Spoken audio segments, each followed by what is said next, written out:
দর্শক, আহমেদাবাদে বিমান বিধ্বস্ত হবার খবর জানাতে ভারত থেকে এই মুহূর্তে আমাদের সাথে যুক্ত হচ্ছেন সহকর্মী শুভজিৎ পদতুণ্ড। জি শুভজিৎ, এই মুহূর্তে আসলে উদ্ধার তৎপরতার বিষয়েই জানতে চাই আমরা। 241 জনের খবর পেয়েছি, একজন তো অলৌকিকভাবে বেঁচে গেছে বলে নিশ্চিত করা হয়েছে। সব মিলিয়ে এখনকার পরিস্থিতিটা একটু বলবেন। দেখুন, উদ্ধার কাজ প্রাথমিকভাবে শেষ করা হয়েছে, তবে ডিএনএ স্যাম্পেল যেটা জোগাড় করার কাজ সেটা কিন্তু চালানো হচ্ছে।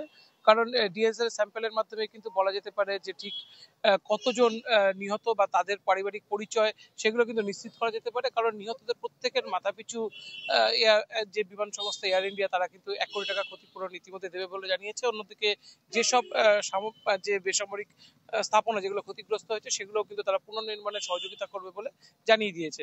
এই মুহূর্তে যেটা ডিজিসিএ তরফ থেকে জানানো হচ্ছে, বারবার করে একটা কথা বলা হচ্ছে, ডিজিসিএ কিন্তু আজ একবার সংবাদ বিজ্ঞপ্তি প্রকাশ করেছে। তারা বলছে যে তাদের যেটা অনুমান যে বার্ড হিটের মাধ্যমে যে ইঞ্জিনের পাওয়ার লস হয়েছে তার ফলে কিন্তু দুর্ঘটনা ঘটেছে। যদিও আজকে দীর্ঘকালীন ধরে অনেক পাইলটদের সাথে কথা হয়েছে, অভিজ্ঞ পাইলটদের তারা মতামত নিচ্ছে এবং সেখানে কিন্তু একাধিক মতামত উঠে আসছে যে রানওয়েতে কোনো সমস্যা ছিল কিনা। প্রাথমিকভাবে যেখানে যাচাই বাছাই করা হয় এবং সেখানে দেখা যায় রানওয়ের তরফ থেকে রানওয়ে ক্লিয়ার ছিল। দ্বিতীয় জিনিস যেটা দেখা হয় সেটা ওয়েদারও কিন্তু আজ ক্লিয়ার ছিল।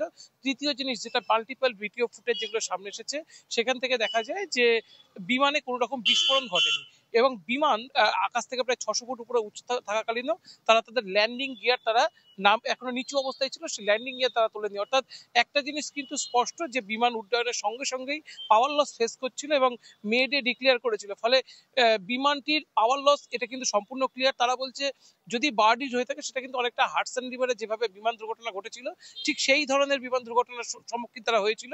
তবে এক্ষেত্রে তারা বলছে যেহেতু এই বিমানের ইঞ্জিন অনেকটাই বড়, সেক্ষেত্রে সিঙ্গেল বার্ড হিট নয়, বড় বার্ড হিট হতে পারে এবং মাল্টিপল কারণ থাকতে পারে এই দুর্ঘটনার পিছনে। আপাতত তারা কোনো স্পেকুলেশনে যেতে বারণ করছে। তারা বলছে ফ্লাইট রেকর্ডার বা ককপিট ভয়েস রেকর্ডার যে কোনো এইগুলোর যখনই সামনে আসবে, তদন্ত প্রতিবেদন সামনে আসবে, তারপরেই দুর্ঘটনা সম্পর্কে প্রকৃত কোনো কারণ সেটা জানা যাবে। আপাতত যারা হতাহত রয়েছে তাদের চিকিৎসা এবং যারা এই মুহূর্তে যাদের ডিএনএ স্যাম্পল কালেক্ট করা হচ্ছে তাদের পরিবারকে তাদের মৃতদেহ বুঝিয়ে দেওয়া, এই দিকেই কিন্তু সরকার নজর দিচ্ছে। সরকার কিন্তু মূল তদন্ত তারা কিন্তু অন্যভাবেই সেই গতি প্রকৃতি চালানোর দিকে তারা নজর দিয়েছে। শুভজিৎ পদতুণ্ডকে ধন্যবাদ। আহমেদাবাদ থেকে আমাদের সাথে যুক্ত হয়েছিলেন, বিমান দুর্ঘটনার সবশেষ খবর তিনি জানাচ্ছিলেন।